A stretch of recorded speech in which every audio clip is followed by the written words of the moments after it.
You may have heard the expression, silence is golden.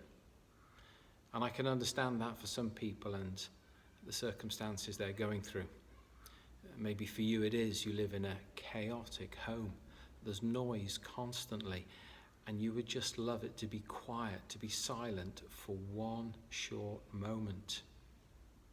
Well, silence isn't golden in today's psalm.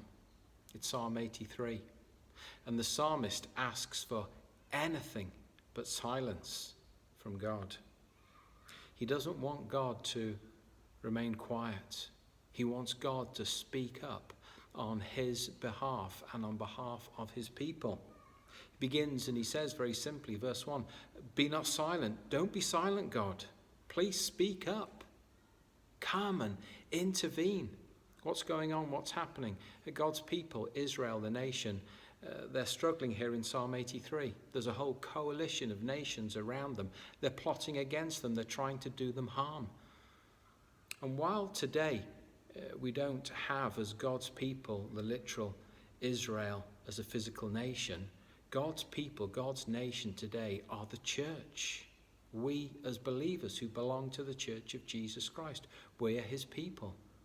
And tragically so many, and I was reading of a number of instances today, one in China, one in Nigeria, of fellow brothers and sisters of mine that I've never met before, but belonging to the Church of Jesus Christ, being persecuted for their faith.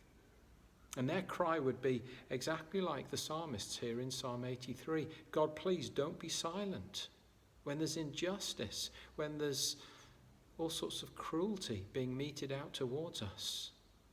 And so this is our duty, this is our privilege, this is our responsibility as the family of God to pray for people like that, that God wouldn't be silent, that his voice would be heard, that judgment would come upon those that seek to oppress his people. And the psalmist just gives this very general overview, I believe, in this, that he's pleading, please God, would you see what's going on? Please God, would you do something about it and intervene? But ultimately, towards the end, please God, would you glorify your name? Because when your name is glorified, then justice will be done. He finishes like this in verse 18. Let them know, these that are persecuting the church, let them know that you whose name is the Lord, that you alone are the most high over all the earth. Oh, let's pray that God will intervene on behalf of his people who are suffering right now.